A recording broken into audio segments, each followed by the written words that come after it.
दोस्तों नमस्कार, मैं उमेश गौतम समग्र प्रदेश समाचार से।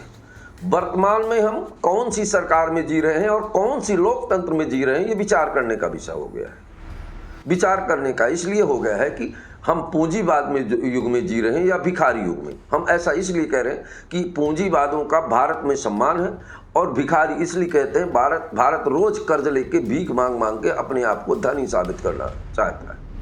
कर्जदार व्यक्ति कभी धनी नहीं हो सकता है। वर्तमान सरकारें प्रोपेगेंडा के सिवा कुछ नहीं करती।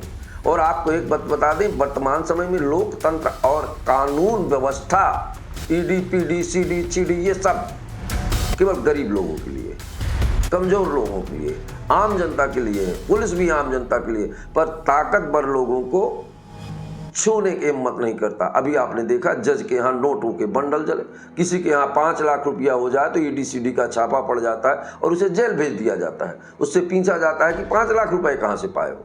वहीं जज साहब के यहाँ नोटों की गड्डियां, असल में तो नोटों को जलाना भी अपराध है।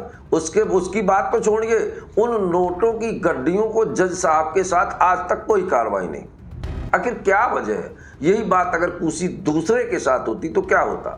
क्या सरकारें इस बात को अब आपको बता दें कि समय समय पर सरकारों के कोई काम नहीं होते और ना ही कोई जांच होती, पर अगर उस जांच से सरकार को फायदा होने वाला है तो सरकार जरूर करती है। अभी विगत साल पुलवामा में इतनी बड़ी दुर्घटना हो जी, 30-40 सैनिक मारे गए, पर सरकार ने आज तक अपराधियों को नहीं ढूंढ पाई। फिर जज के अपराध को कैसे उजागर कर सकती? हो सकता है कुछ ऐसे राजनीतिक नेताओं के फैसले किए हो पैसे लेके, जिसमें उन नेताओं का मुंह काला हो जाना हो, इसलिए उसे दबा दिया गया।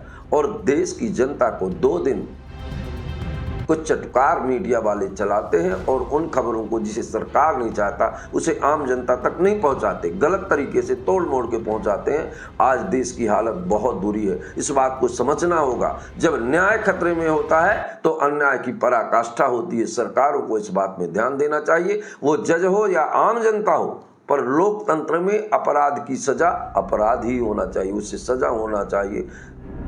ऐसा कहीं हमारे लोकतंत्र के संविधान में नहीं लिखा कि अपराधी को छोड़ा जाए। बाकी सरकार को ये अब समझना पड़ेगा, ऐसे लोगों की जांच करनी पड़ेगी और शासन में अगर दम है तो ये बताना पड़ेगा कि उसने पैसे कहां से आए। और जज के साथ पूछता है समग्र प्रदेश कि आखिर जज के ऊपर कौन सी धारा लगी है और क्या अपराध लगा है, और पुलवामा के अपराधी पकड़े गए और कौन था सूत्रधार, पूछता है समग्र प्रदेश और बताएगा पूरी दुनिया को। अगर सरकार नहीं बताती तो समग्र प्रदेश इस बात को, आवाज को बुलंद करेगा। दोस्तों अब बनिए समग्र प्रदेश के मेंबर। आप नीचे ज्वाइनिंग बटन पर क्लिक करके हमारी मेंबरशिप ले सकते हैं, जिससे आप हमारे चैनल पर आने वाली सबसे इंटरेस्टिंग वीडियोस को सबसे पहले देख पाएंगे। आप हमारे चैनल को सब्सक्राइब भी कर सकते हैं, लाइक कर सकते हैं और शेयर कर सकते हैं। और याद रखिए, बेल आइकॉन दबाना बिल्कुल मत भूलें, जिससे हमारे चैनल पर आने वाले वीडियोस को आप सबसे पहले देख पाएंगे।